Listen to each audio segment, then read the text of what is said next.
रामगंज मंडी येथे 22 वर्षाची स्नेहा नाव बदललेले आहे. आपल्या सासरच्या घरी राहत होती.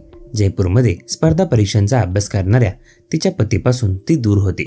स्नेहाच्या सासरचे घर तसे प्रतिष्ठित होते. तिची सासू खैराबाद समितीची प्रमुख असल्याने नेहमी कामात व्यस्त असायची. तर तिचे सासरे 55 वर्षांचे एक निवृत्त सैनिक होते आणि ते घरीच असायचे. सुरुवातीला स्नेहाला हे घर खूप सुरक्षित वाटलं, पण लवकरच तिला जाणवलं की या घरात एक शांत पण भयान अंधार आहे. हा अंधार तिच्या सासऱ्यांच्या वागण्यात होता. सुरुवातीला ती त्यांच्याकडे दुर्लक्ष करत होती. बाथरूममध्ये गेल्यावर मागून कोणीतरी डोकावून पाहत आहे असं तिला अनेकदा वाटायचं. पण तिने स्वतःला समजवले की हा तिचा केवळ एक गैरसमज आहे, कारण तिचा आदरणीय सासरा एक निवृत्त सैनिक होता. पण हळूहळू तिला स्पष्ट दिसू लागले की बाथरूमच्या दारातून कोणीतरी तिला निहाळत आहे.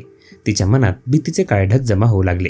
ती घाबरलेली होती, पण तिची कोणाला सांगायची हिंमत होत नव्हती. तिला वाटलं की कोणीही तिच्यावर विश्वास ठेवणार नाही.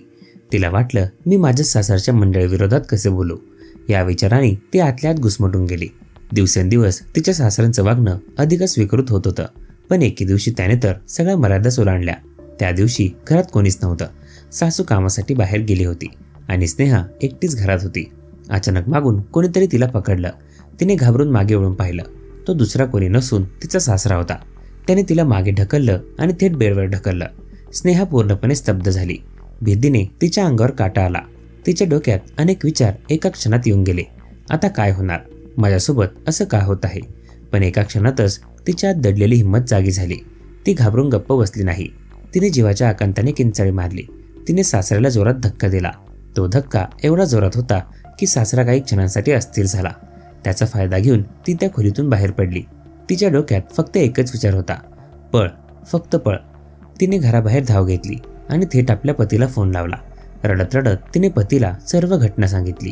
तिच्या पतीने तिला धीर दिला आणि तिला पोलिसांकडे जाऊन तक्रार दाखल करण्यास सांगितले. स्नेहाने लगेच पोलीस स्टेशन गाठले, पण तिथेही तिला खूप अडचण आली.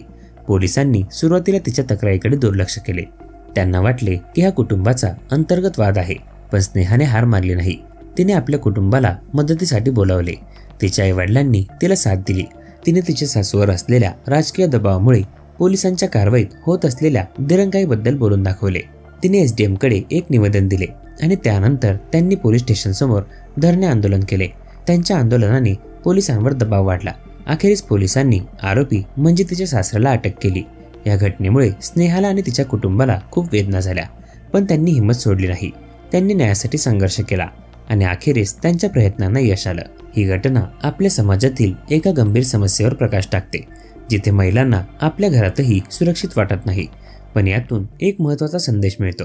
तो म्हणजे अशा परिस्थितीत शांत न बसता हिमतीने प्रतिकार करणे आणि न्यायासाठी लढणे गरजेचे आहे. दरम्यान या घटनेबद्दल तुम्हाला काय वाटतं ते कमेंट करून नक्की कळवा.